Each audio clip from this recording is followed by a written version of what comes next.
The biggest silver wipeout in recorded history did not happen by accident. Silver didn't just fall. It was pushed, triggered, timed. And if you know where to look, the fingerprints are sitting inside the exchange data like a confession. Here's what happened, clean and simple. Silver collapsed about 31% in a single day, slicing from triple digits into the low 70s. And right at the exact low of that crash, one of the most powerful players on the planet closed 633 short contracts. Then the price started climbing. That is the story. That is the event. And that timing is the proof. $7 trillion was erased across precious metals in hours. Silver alone vaporized around $2 trillion. Gold got hammered roughly 11%, wiping out about $5 trillion. Platinum dropped about 20%. Palladium sank about 16%. You're supposed to believe this was risk off. You're supposed to believe this was a normal liquidation. You're supposed to believe the market simply panicked. No, a market can panic. A market cannot land a perfect exit to the contract on the exact bottom unless someone is steering the wheel. Before we break this down, quick thing. If you want more no-fluff breakdowns like this, where we follow the data, not the headlines, tap subscribe. It's one click, it helps the channel, and it tells the algorithm you want analysis, not noise. And I want to hear from you too. Do you think this was a controlled flush? Or do you think it was a genuine accident? Drop your take in the comments because the answer matters for what happens next. Now let's walk through the timeline, because the timeline is the trap. The exchange report dated January 30th, 2026 shows a key detail most people will never read. JPMorgan Securities stopped 633 silver contracts. Stopped means they took delivery or closed in a way that marks the end of that position. In plain English, they were on the short side during the smash, and they closed right when the selling climax hit maximum pain. Not near the bottom, not around the bottom, at the bottom. And what happened immediately after? The price started to recover. That's not vibes, that's not a theory, that's documented exchange data. Now zoom out. On that same date, there were 2,514 February silver futures delivery notices issued. Physical demand is not dead. Physical demand is still roaring. And while that's happening, the paper side of the market printed a number that should make your stomach turn. On January 30th, COMEX Silver traded roughly 368,561 futures contracts and about 28,152 options contracts. Each silver futures contract represents 5,000 ounces. Add it up and you get around 396,700 contracts worth of activity. Translate that into metal, approximately 1.98 billion ounces of silver traded in a single day. Let that sink in. Nearly 2 billion ounces. In a world where annual mine supply is roughly 800 to 850 million ounces, the paper market moved more than twice the entire planet's yearly production. In one session. That's not price discovery. That's not normal liquidity. That's a fictional ocean of ounces being used as a weapon. So when someone tells you silver crashed because people sold, ask them a basic question. Who had 2 billion ounces to sell? Nobody did. The crash wasn't physical metal flooding the market. The crash was paper leverage dumping into a thin window to trigger cascading liquidations. And the reason you can be confident about that is because physical didn't follow the paper. This is the part the mainstream won't touch, because it exposes the game. Shanghai spot silver is sitting around $122, while COMEX closed around $84. That is about a $37 premium after a day where silver supposedly collapsed. That premium is roughly 44% over the paper price. In a real panic, premiums compress. Sellers rush to get cash. Dealers drop premiums to move inventory. The spread tightens. But that did not happen. The premium stayed wide. In some cases, it widened. Physical in China is trading massively above the New York paper price, even after the biggest daily loss on record. That is not a broken bull market. That is a broken paper market. And while we're on physical, dealers suspended trading, delivery windows jumped to 8 to 16 weeks, inventory vanished, and premiums detached from spot. That's the reality you can touch. The paper screen is a story. The delivery backlog is the truth. Now here's where it gets even darker, because the crash didn't happen in a vacuum. It happened at the exact moment the system started flashing red. The US government was preparing for a shutdown. Then the Senate passes a bill to avoid it.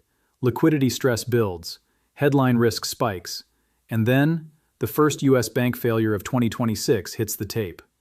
Metropolitan Capital Bank and Trust in Chicago was shut down by Illinois regulators for unsafe conditions and weak capital. Assets around $261 million. Deposits around $212 million.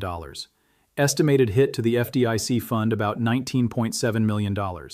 Not systemically important by itself, but symbolically, massive.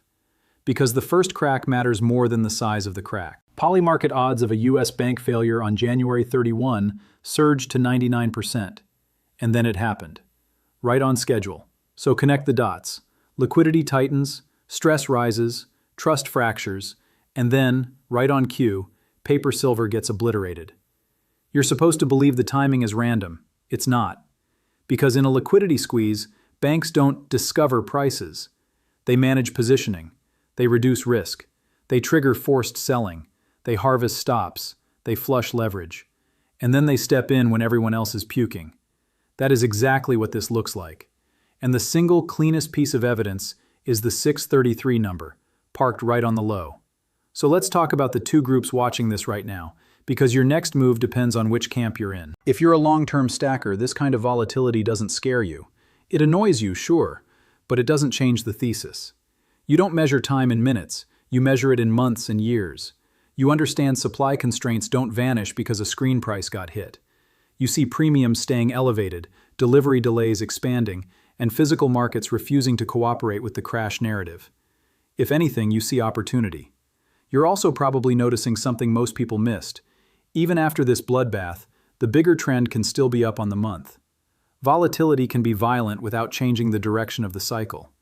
But if you're a short-term trader without a plan, especially if you were using high leverage, this was a nightmare. A 31% move in a day is a liquidation machine. Stops get hunted, margin gets called, accounts get wiped, and the market doesn't care that your thesis was right.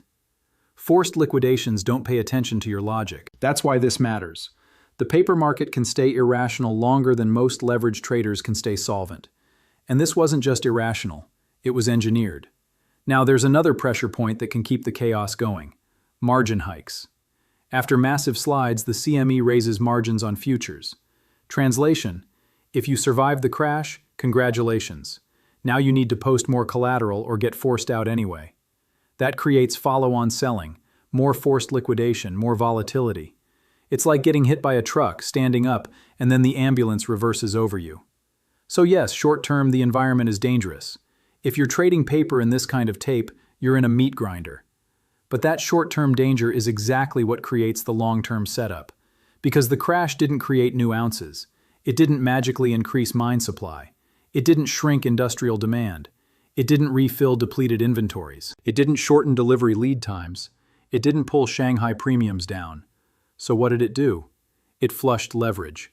It transferred positions. It allowed someone powerful to close shorts at the lowest possible price. And it created fear, so the next rally can begin with weaker hands already removed. Now let's zoom into the mechanics of how you plan a crash like this, because once you understand the playbook, you stop being shocked by the violence. Step 1. Dump a wall of paper contracts into a thin liquidity window. Not because you're trying to get the best sale price, you're trying to move the price. Step 2.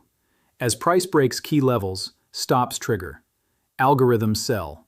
Funds de-risk. More selling hits the tape automatically. Step 3. Margin pressure forces liquidation.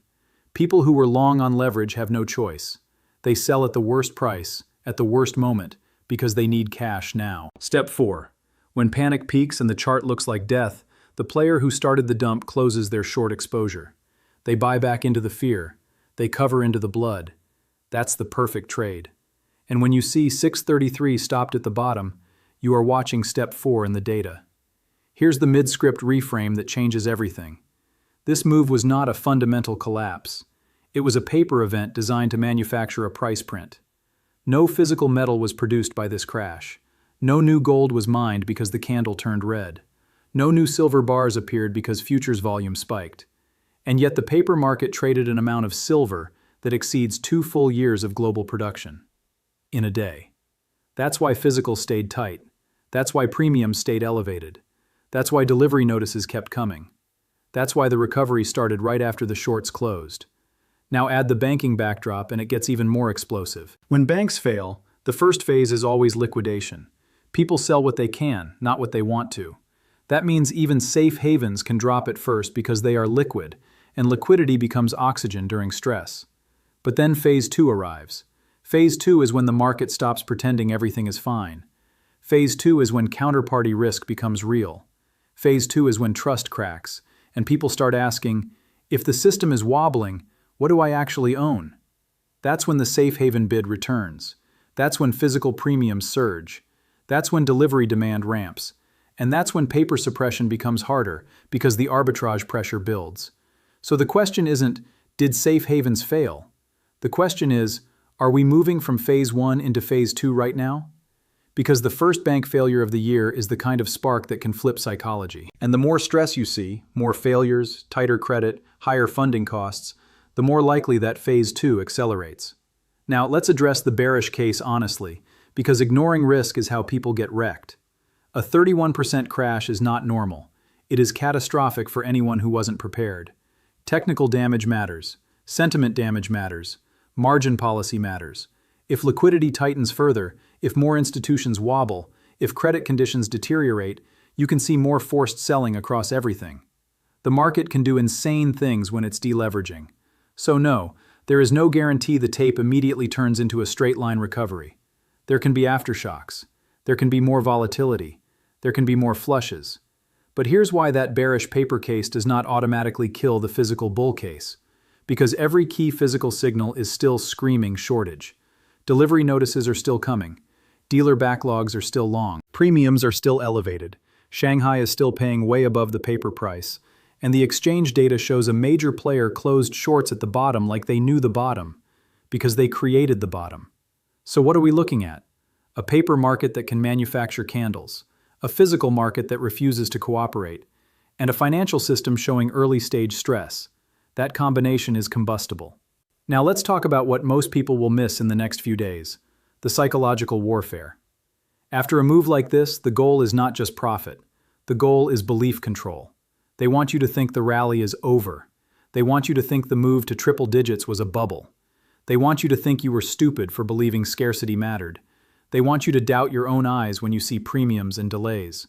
Because if enough people believe the story, they can keep the paper system running longer. But the paper system has a weakness. It can print contracts, but it cannot print deliverable metal. And when physical demand stays firm while paper is being dumped, the gap becomes a threat. That gap is visible right now. COMEX around $84, Shanghai around $122. That spread is not a rounding error. That is a signal. So here's a simple test you can use to stay grounded when volatility gets weaponized. If spot drops but premiums stay high, the drop is paper. If spot drops but delivery delays expand, the drop is paper. If spot drops but inventories don't rebuild, the drop is paper.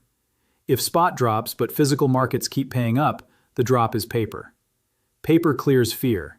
Physical clears reality. Now we circle back to the smoking gun because this is the centerpiece, the 633 shorts. A player closing 633 contracts at the exact bottom is not luck. It's not coincidence. It's not great trading. It's the footprint of someone who knew the liquidation point ahead of time. And once you accept that, you stop asking, why did it crash? And you start asking the real questions. Who needed that crash? Who was trapped on the wrong side? Who needed a reset? Who needed weak hands flushed? Who needed margin stress to force selling? Who needed to cover shorts cheaply? And what comes after they've covered? Because here's the cliffhanger that matters. If the shorts are closed at the low, the pressure that created the crash can vanish as fast as it appeared.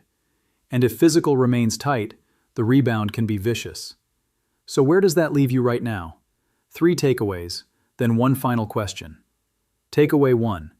The positioning data shows JPMorgan closed 633 silver contracts right at the crash low on January 30th, 2026. That is the clearest evidence the flush was controlled and timed. Takeaway 2.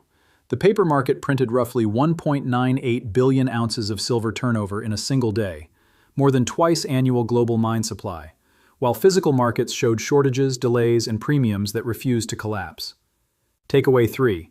The first U.S. bank failure of 2026 hit at the same time, with regulators shutting down Metropolitan Capital Bank and Trust in Chicago. Early cracks in the system amplify liquidity stress, and liquidity stress is exactly when paper markets get used to force resets. One more layer, because this is where people get fooled. They will point to the candle and say, "See, demand is gone." But demand didn't vanish. Demand got rerouted. When paper crashes, phase one is forced liquidation. Funds dump futures, leveraged traders puke positions, anything liquid gets sold for cash. That's not sentiment, that's margin math. Phase two is when the buyer shows up who doesn't care about your candle. The buyer who needs ounces, not opinions. The people staring at lead times, not indicators. That's why premiums can stay stubborn even when spot gets hammered. So don't just watch the chart. Ask a better question. Did physical sellers panic, or did physical buyers panic? And here's another question for you. If you could dump 2 years of global production on a screen, would you do it randomly? Or would you do it when a bank failure headline gives you perfect cover? That's why the timing matters. The headline provides the excuse. The data provides the truth. 633 closed at the low. Nearly 2 billion ounces traded in a day. And a physical premium that acts like nothing broke. Now the final question, the one that decides the next chapter. Do we get a second wave of forced selling? Or was this the flush, the cover, and the pivot? Because if the cover is done, and if physical stays tight, the next move won't be driven by charts. It will be driven by availability. It will be driven by premiums. It will be driven by delivery. And it will be driven by whether the public finally realizes the paper price is a suggestion, not a truth. So here's what I want you to do. Watch the premium. Watch the delivery windows. Watch the inventory. Watch the spread between physical markets and paper markets. And tell me in the comments, after seeing the 633 number, do you trust the crash narrative, or do you believe you just watched a planned reset? Subscribe if you want the next breakdown, because the next move is where this gets dangerous. Not for the metal, for the people trapped on the wrong side of it. Type one word in the comments, planned or panic, and tell me which story you believe.